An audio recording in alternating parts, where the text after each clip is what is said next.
All right. So this morning, my lesson, I've titled it, God Proves Obedience. There could be a lot of different things we would say about it, different titles, but that's God tests obedience, God proves obedience. I'm using the proof because it's in our text.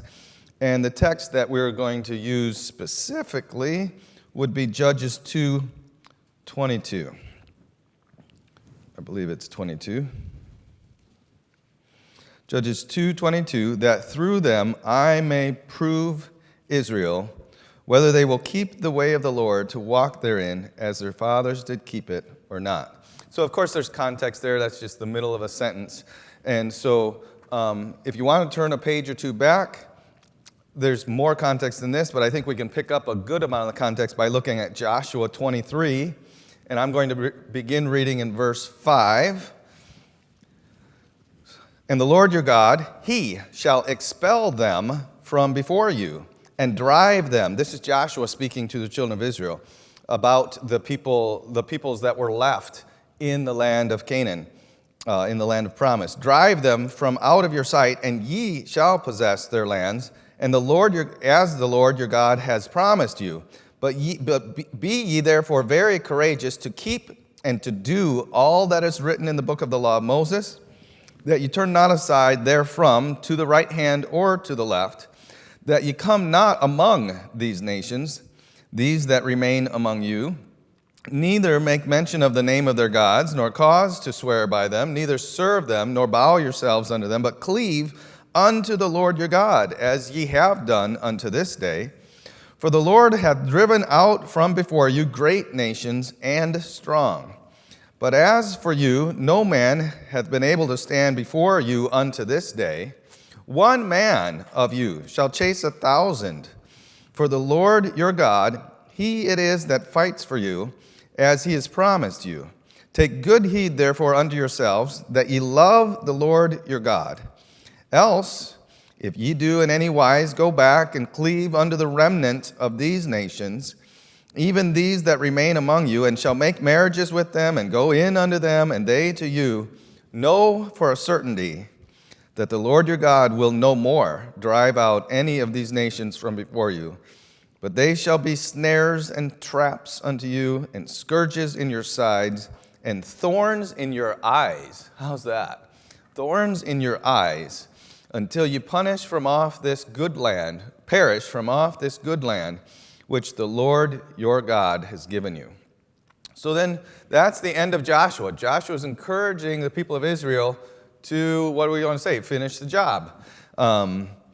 Then we come to Judges, and we're going to skip through. I'll try to bring the middle, the stuff we're skipping, into our minds. But Judges 2, verse 20 says, And the anger of the Lord was hot against Israel, and he said, Because that this people hath transgressed my covenant, which I commanded their fathers, and have not hearkened unto my voice, I also will not henceforth drive out any from before them of the nations which Joshua left when he died, that through them I may prove Israel, whether they will keep the way of the Lord to walk therein, as their fathers did keep it or not. Therefore, the Lord left those nations without driving them out hastily, neither delivered he them into the hand of Joshua. Now that phrase in verse 22 caught my eye as I was previewing passages that we could teach, and I want to consider it. There's more to it than what's there, and actually there's more in the next verses. So continue reading. Now, these are the nations which the Lord left to prove Israel by them, even as many of Israel had not known all the wars of Canaan, only that the generations of the children of Israel might know, to teach them war, at the least such as before knew nothing thereof. Namely, 5 lords of the Philistines, and all the Canaanites, and the Sidonians, and the Hivites that dwell in Mount Lebanon, from Mount Baal-Hermon unto the entering in of Hamath, and they were to prove Israel by them, to know whether they would hearken unto the commandments of the Lord, which he commanded their fathers by the hand of Moses. So, we have these 3 passages that I think are tightly connected. And so, just to bring us together in the history and all that's going on.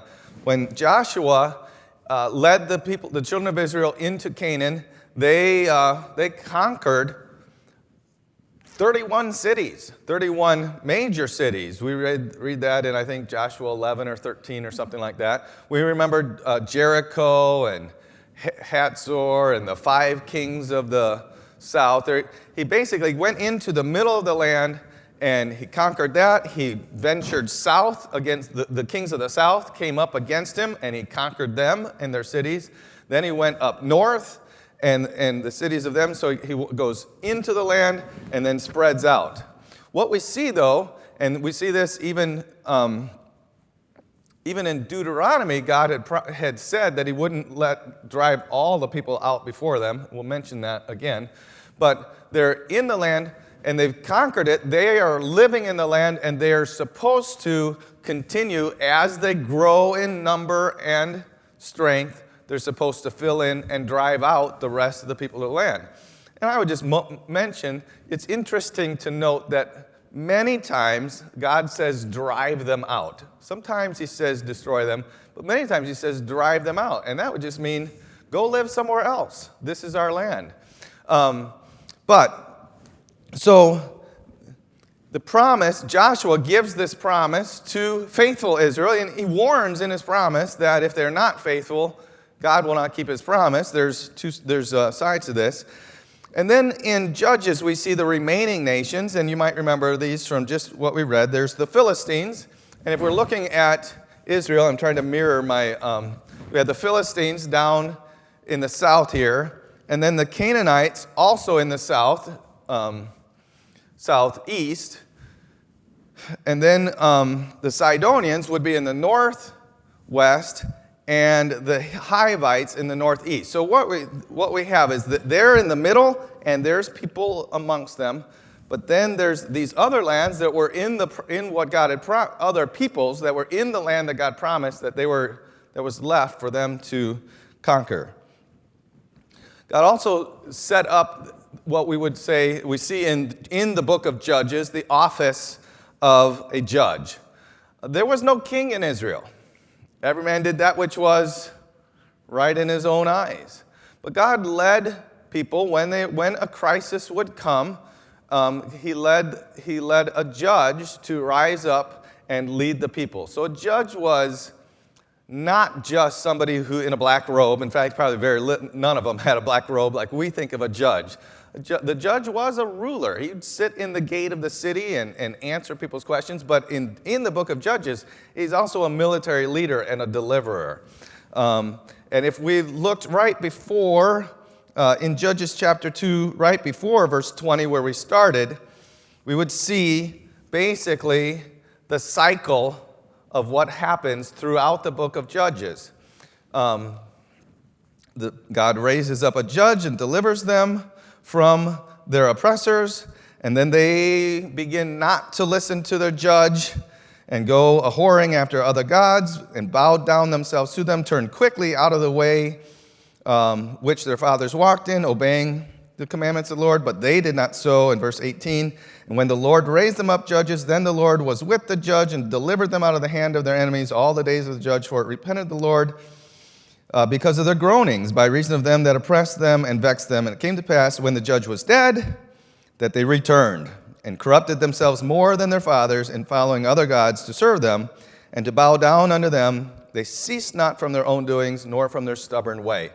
So we have this cycle in history, in Judges, and we have a cycle in history. Now, history is not necessarily cyclical, it's linear, because God is doing something in history. But the linear has a lot of cycles in it. The book of Judges is full of these cycles. We can break the cycle if we learn from Judges and if we learn from those behind us or before us. But for ourselves, we don't have to endure what has happened in history, but even in our own church, even in Christianity around us, we can see it. You continue to live, you'll see cycles. You'll see things happen. And they could happen in our church. We could be that we're under leadership, and those that remember the leaders, the battles, okay? I wasn't necessarily, I remember wearing the sign, walking around the courthouse at 5 years old, but I wasn't really in those battles, but I remember them. But then the next generation, what could happen? Okay, it doesn't have to. History is linear, but it's got a lot of cycles in it. And we see that in the book of Judges. Anyway, God said he was going to leave enemies in the land. And there's 4 reasons, if we look quick, four reasons that he's going to leave the people of Israel's enemies in the land by them. And I don't know that there's in the mind of God, this is very consistent, but I don't see it between every single one of them. I'm not afraid to say that because I'm not God. I don't understand it. Some of them seem punishments, and some of them seem to be good, and everything is good, and everything's right in what God does. The first reason he left people in the land, he didn't conquer them all and drive them all out, was to protect the people of Israel from wild beasts. We're not going to turn there, but in Deuteronomy 7, he told them they were going to go into the land, and he told them he wasn't going to drive them all out because the land, if there was only the 2 million of them in that whole land, there wouldn't be enough people killing deer and animals to eat, and so they would overgrow the land. Nature has a way of doing that. Just don't mow your grass for a couple weeks or a couple months or for the whole summer and see what happens. Nature overgrows. So God said he was protecting Israel from the land itself, from wild beasts, by letting other people remain there until they had grown. Then another reason was to punish Israel for apostasy. In Judges 2 and verse 3, in verse 2 it says, "Ye shall make no league with the inhabitants," and all this, "but ye have not obeyed my voice. Why have you done this?" In verse 3, "Wherefore I also said, I will not drive them out from before you, but they shall be as thorns in your sides, and their God shall be a snare unto you." So he left the land and them there to punish the people of Israel for apostasy. The third reason would be to test Israel's faithfulness and love. And we see this in Judges 2:22, which we started by reading, "that through them I may prove," or test Israel, "whether they will keep the way of the Lord to walk therein, as their fathers did keep it or not." And then in Judges 3, which we read, verse 4, "And they were to prove Israel by them, to know whether they would hearken unto the commandments of the Lord, which he commanded their fathers by the hand of Moses." So that was the third reason. And then the fourth reason was to give Israel experience in warfare. And we see that in Judges 3, verse 2. "Only that the generations of children of Israel might know." So now these are the nations which the Lord left to prove Israel by them. And that was that the generations of the children of Israel might know, to teach them war, at the least such as before knew nothing thereof. So to give Israel experience from warfare. Those seem like to be the 4 reasons that we find in Scripture as to why God allowed the people that were there, that he wanted them to drive out, to remain and not just drive them out immediately. So I have just a few various lessons, and some of them are kind of connected to one another, and some are not. And I must say that some of them, at least in my mind, don't seem, there's a disconnect between them in my mind. But I think that's the problem with my mind. I'm not God. God did these things. First off, one thing that we can know from looking at this is that God is always wise and good. He's always wise and good. We can be in the midst of a trouble and we can say, why is this around us? Why are these, let's say you were a godly Israelite in the middle of a apostate Israel. And the thought might come to your mind and say, God, why Why are all these people? Why are all these temptations so close to my neighbors and even to myself? Why are we putting up with this? You gave Joshua tremendous power. Thousands ran before one, and yet you allowed these people to stay here. Why? God is always good. God is always wise. And one of the reasons, and why would be, well, my child, if I hadn't left them there, the wild beast would eat your children. There'd be so many of them, you wouldn't be able to defend yourself against them. So a lesson is God is always wise and good. Another lesson is that disobedience has consequences. Disobedience has consequences. Something that I didn't point out, but as we read through Judges and even Joshua had established Israel in the land, and the tribes were to drive the rest out. They didn't. And they didn't immediately. It was a long time. You remember reading that today or yesterday? After a long time, Joshua drew the people together. They had settled in, and they got comfortable. They were among the Canaanites, and the Canaanites were among them, and they just decided that it was okay that way. But they were supposed to continue to drive them out of the land. They were supposed to grow. So they should have quickly driven the remnant out, but they didn't. So the same enemies that they tolerated became pricks and snares. Isn't that how sin is? We even young believers, old believers, we see something that we should do, and we feel so good about seeing what we should do that we don't keep going. We don't keep driving it out. And that thing that we allow to stay there, that sin that we allow to stay in our life, becomes the very thing that tears our life up. So disobedience has consequences. Another thing that we could see is that testings can be used to punish. I say that to mean to also say testings don't have to be a means of punishment. Right here we have these people around are a test, and some of them is not a punishment, some of it is just a test, but sometimes the testing is a punishment. We should be careful whether we're in it or not in it, what we ascribe to our own trouble or to somebody else's trouble.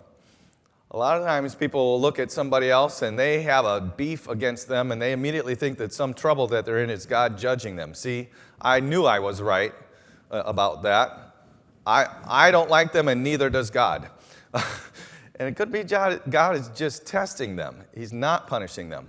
At the same time, we could be in the middle of a test and we could be refusing to acknowledge that God is trying to deal with something and just say, oh, pray for me, God is testing me. There's nothing else I could do, and we know that there is something else that we could do.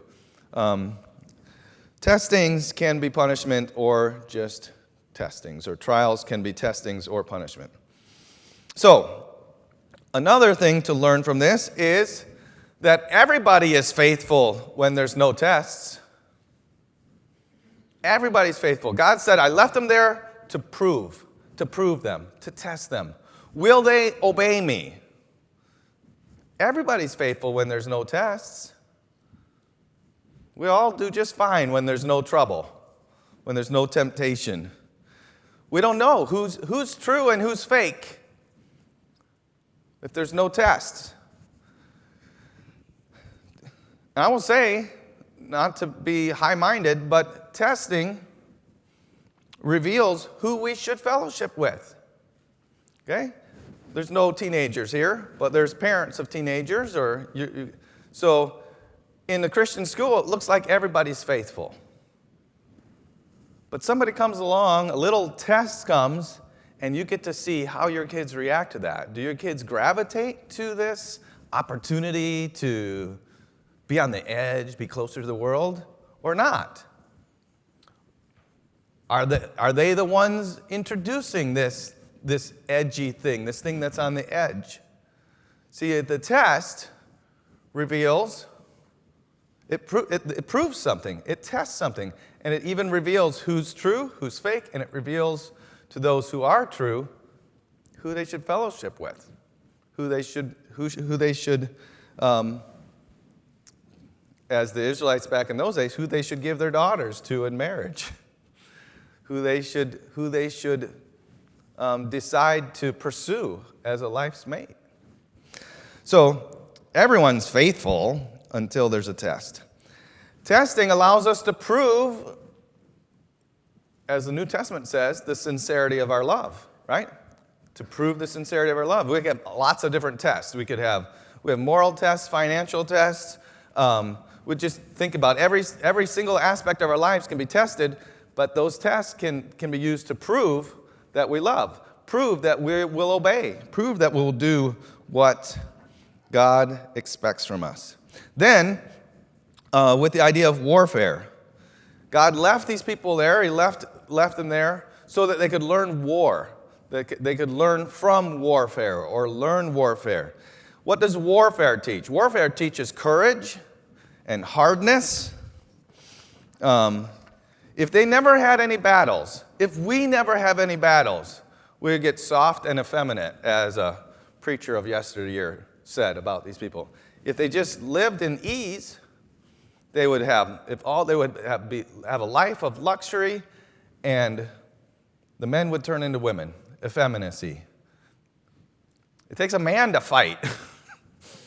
Okay, but if a man never has a chance to fight, if he never has anything to fight, he's effeminate. I won't say he turns into a woman, but he becomes effeminate. Actually, here's another thing. Being blessed by God, since they were blessed by God, their enemies would want to take away their blessings. If you have God's blessing in your life, Satan wants to take those from you, and he will use whatever. So then we have to fight.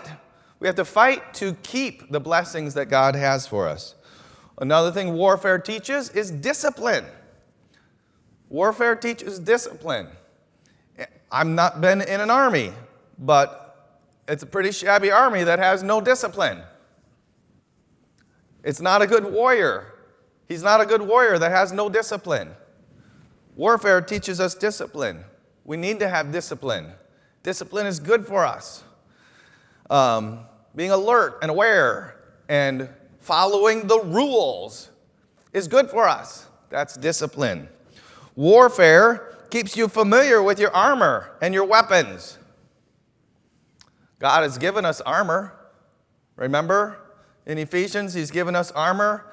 If we don't have to defend against anything, if we don't have anything to fight, we're very unfamiliar. If our faith isn't tested, if we don't need the belt of truth, if we just live a life that doesn't need. But having enemies around us forces us to put that armor on, forces us to use the weapon that God has provided for us. So warfare keeps us familiar with our armor and our weapon. Warfare reveals where your confidence and your strength lies. Remember how the children of Israel won all those battles? How did they, the mighty Israel, defeat Jericho? We could go all throughout their history. They did it because God fought for them. And so warfare shows us when we're in the battle, when we're in the fight. It proves us, it shows us where our confidence lies. Are we depending on God? Are we following His strategies to conquer the enemy, or are we depending on our own strength and our own wisdom? Warfare drives us to the end of ourselves. It drives us to the end of ourselves. And so these enemies, these are just some thoughts having to do with the reason that God left these enemies in the midst of Israel. to protect them from wild beasts, to punish them for apostasy, to test their faithfulness, to give them experience in warfare. These are just some thoughts that we can maybe use tomorrow and throughout our lives as we meditate on the enemies around us. We have enemies around us. In this world, it's not nice to call them enemies, but they are our enemies. They want to ruin the peace that we have with God. They want to steal the fellowship that we have with God. They want to destroy the peace that we have with God and the harmony that we have in our homes. These are our enemies. But God, why does God let them be around us? There's things that we can learn from them. Will you obey God?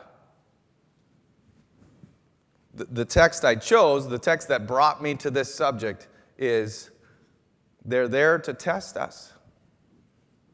They're there to test us. If we pass the test, we'll be victors over them. If we fail, there'll be thorns in our eyes. Let's pray. Our Father,